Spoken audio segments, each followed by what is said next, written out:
On her 18th birthday, a girl walked out of foster care with a duffel bag and a deed to a collapsing grist mill that the whole county had written off as a tax burden. What she found turning inside those stone walls wasn't just a ruin. It was the one inheritance no one could take from her. If you've ever felt like the world had already decided you were worth nothing, like you had to build a life out of other people's leftovers, hit that subscribe button. This story is for you. The day I turned 18 was the day I legally ceased to exist. That's how it felt anyway, sitting in Mrs. Gable's office while she slid a thin manila folder across a desk worn smooth by 1,000 goodbyes, just like mine. The room smelled of stale coffee and disinfectant, the way every office in the system smelled, like they cleaned away the children along with everything else. My whole life sat in a black duffel bag at my feet. I'd checked it twice that morning. 2 pairs of jeans, 4 t-shirts folded the way the matron liked, a paperback copy of a gardening book so worn the cover had gone soft as cloth, and a faded photograph of a woman I barely remembered, standing in front of a stone building with water wheeling beside it. "There's a stipend," Mrs. Gable said, not looking up. $200, it posts Friday. Her eyes had that look I'd seen on a dozen caseworkers before me, a tiredness that had stopped being personal a long time ago. They wore it like a uniform. Outside the window, the sky was the color of dishwater, and a thin sleet ticked against the glass. I waited for something. A word. A wish. Anything that sounded like a person speaking to a person. "Good luck, Maya," she said. Flat, already reaching for the next folder. I picked up my bag. It weighed almost nothing, which somehow made it heavier. 2 years of my life condensed into something I could carry with one arm. They called it freedom. It felt more like being pushed off a cliff and told to enjoy the wind. But there was the folder. She'd slid it over last, almost like she'd forgotten, and inside was a single envelope, thick cream paper gone yellow at the edges. My name written across the front in a slanting hand I didn't know. I didn't open it there. I don't know why. Maybe because it was the only thing anyone had ever handed me that wasn't a form to sign. I tucked it inside the gardening book and walked out into the sleet. I had no idea the envelope in my hand was about to change everything. The address inside led me to a lawyer's office above a shuttered feed store, up a staircase that groaned under every step. The door said Finch and Associates in gold letters half flaked away. Inside, the air was thick with old paper and furniture polish, and behind the desk sat a man so old he seemed assembled out of the same yellowed paper as the walls. "You'd be Eleanor's girl," he said, looking at me over the top of his spectacles. His voice was a dry rustle like wind through dead leaves. He didn't offer condolences. I appreciated that more than I could say. "I don't know who Eleanor is," I told him. "Your grandmother, Eleanor Vance." He folded his hands. "She passed 2 winters ago. The estate took this long to find you. The system does not make people easy to find when it is decided they belong to no one." He explained it the way you'd explain a foreign country. There was a property, 45 acres along Crescent Creek, and on it an old grist mill, stone-built, water-powered, abandoned since before I was born. There was an outstanding lien against it, $4 in unpaid filing fees that had quietly compounded into nothing much at all. $4, and the place was mine. "I should be honest," Mr. Finch said. "The county considers it a liability, no road to speak of. The wheel hasn't turned in decades. And there's an interested buyer." He slid a second paper toward me. "Summit Creek Estates, a development concern. They're offering $5,000 for the parcel. Sight unseen." The number sat in my chest like a swallowed stone. I thought about an apartment with a door that locked. I thought about a deposit, a real bed, a winter where I wasn't cold. $5,000 was a whole life I could almost touch. I thought about it for a long time. Mr. Finch waited, patient as the dust. "I'm not selling," I heard myself say. "It's mine. I want to see it." He studied me over those spectacles, and something in his face shifted just slightly. "Eleanor said her granddaughter would be stubborn," he murmured. She said it like a hope.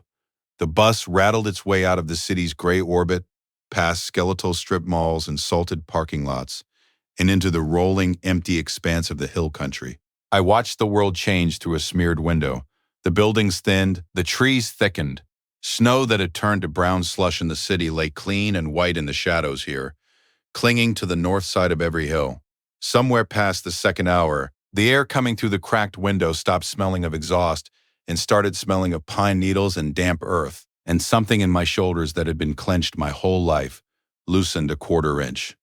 The bus let me off at a crossroads with a single gas station, and I walked the rest, 3 miles on a road that gave up being paved and became gravel, and then became 2 ruts with grass growing up the middle. My duffel bag grew heavier with every step. At the gas station, before I'd left the crossroads, an old man at the counter had squinted at me a long moment. "Vance," he'd said, reading something in my face I couldn't see myself. "You'd be Eleanor's Lord. Last time I saw your grandmother, she was standing in front of the county board, telling them exactly where they could put their condemnation order." He'd shaken his head, and for the first time in longer than I could remember, somebody smiled at me like I belonged to something. She fought like a badger for that mill, wouldn't let it go for nothing.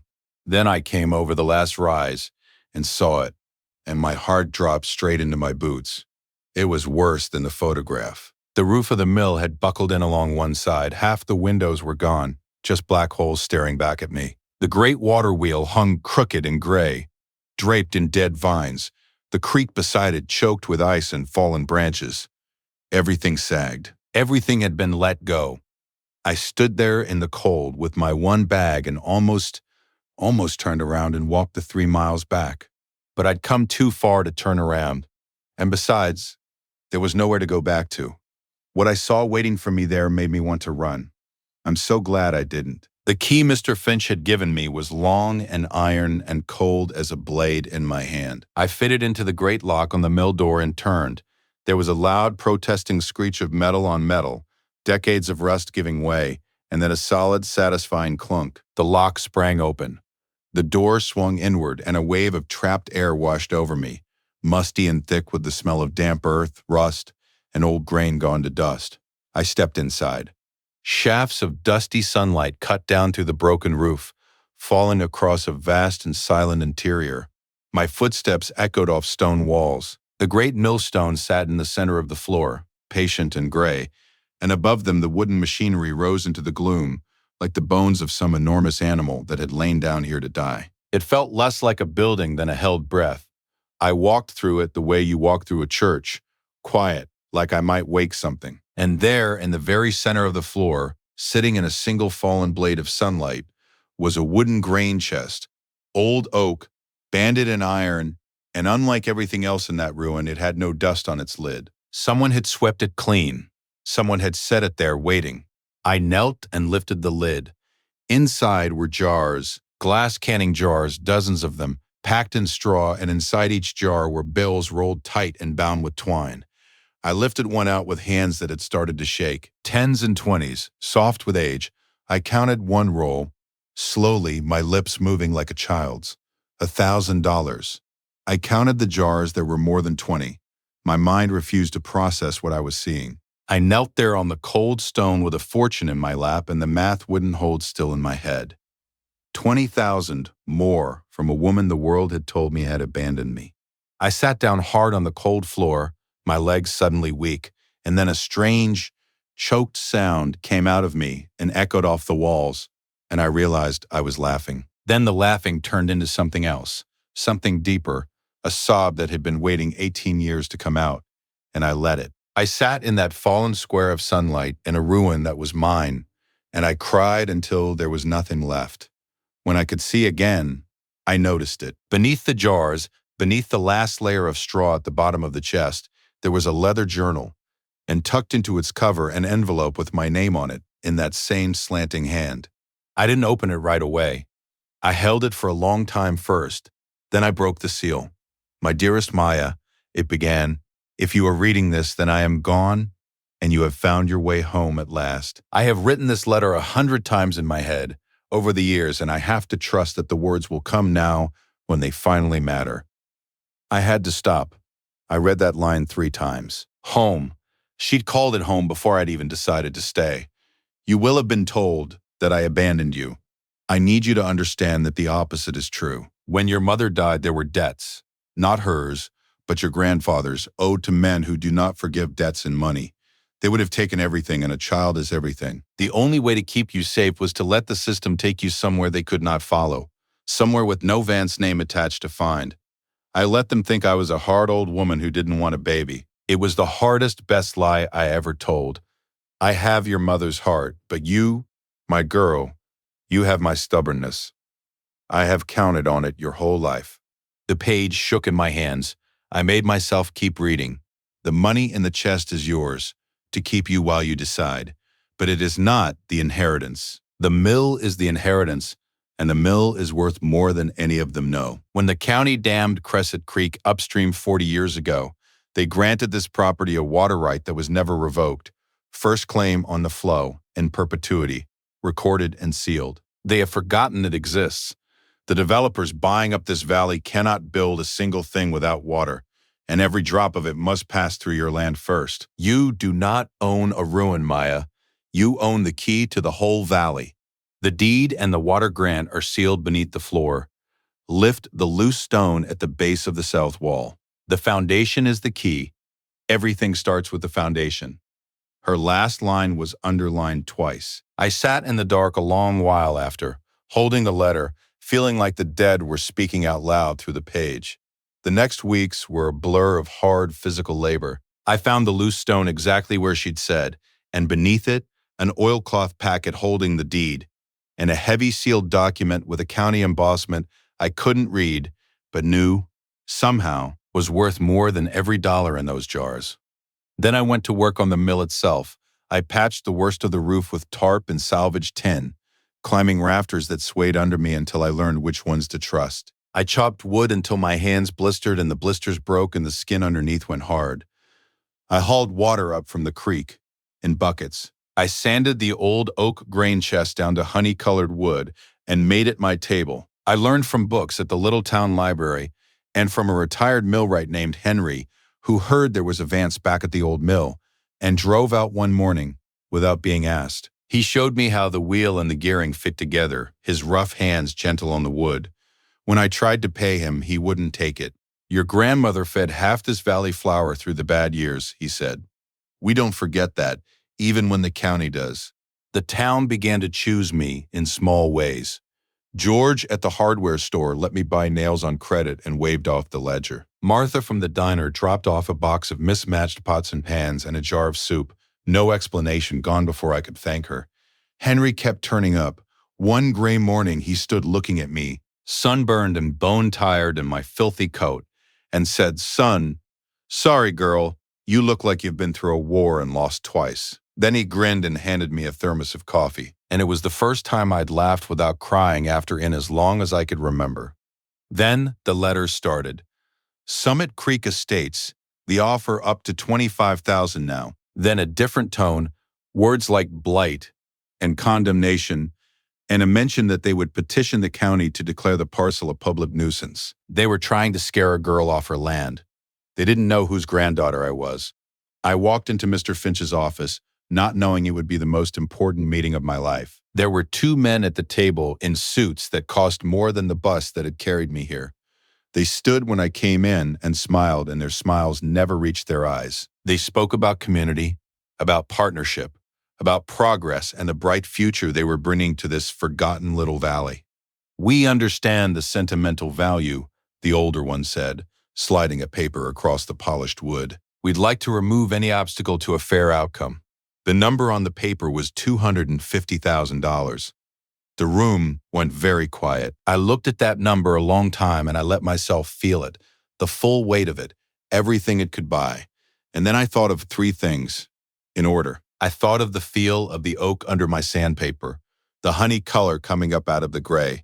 I thought of the way the town had chosen me when no one ever had. And I thought of my grandmother's hand, underlining her last line twice. The foundation is the key. No, I said. The older man's smile flickered. Miss Vance, I don't think you understand what we're... The younger man went still. The older one's plastic smile froze in place like something left out in the cold. You can't build in this valley without water, I went on, my voice steadier than I felt. And every drop of it is mine first, recorded, sealed, in perpetuity. So I'm not selling. Here's what I'll do instead. I slid Mr. Finch's prepared paperback across the table at them. I'll grant a water easement. Lease, not sale. The mill stays mine and the right stays mine. In exchange, every household already living in this valley gets priority water at a fixed rate, in writing, forever. No family here gets priced off their own land so you can build for the next. There's a conservation limit on the flow and an annual fee that goes into a community trust the town administers. Those are the terms. There are no others. The older man looked at me for a long moment. Then he gathered his papers without a word and stood. And the two of them walked out, and every person left in that room knew they'd already lost. Mr. Finch took off his spectacles and cleaned them slowly. Eleanor, he said to no one, would have enjoyed that a great deal. They signed it 3 weeks later. Every term. They had no choice. The water ran through me or it didn't run at all. I walked back out to the mill on the first warm evening of spring. Henry had helped me run the wiring, and that night I stood inside and flipped a switch, and a single bare bulb came on overhead. The first electric light to burn in that building in half a century. It wasn't much. It was everything. Smoke curled up from the stovepipe I'd run through the patched roof, and the old grain chest stood in the center of the floor, swept clean the way she'd left it for me. It wasn't a ruin. It was a home. On the table, I'd set the faded photograph from my duffel bag, the woman in front of the mill with the water wheeling beside her. I knew her face now. I had her stubbornness. She'd told me so herself. I stand in the doorway of that mill some evenings now, watching the creek run silver under the wheel that turns again, and I think about what I almost sold for $5,000. The most valuable things are so often the ones buried under rust and neglect, the ones the world has already decided are worthless. They told me I was one of those things once. They were wrong about the mill, and they were wrong about me. If you've ever felt like the world had already decided you were worth nothing, like you had to build a life out of what others threw away, I want you to hear this. What's the abandoned thing in your life that everyone told you to let go of, the one you're quietly fighting to reclaim? Tell me about it below. I read every single one. Thank you for listening.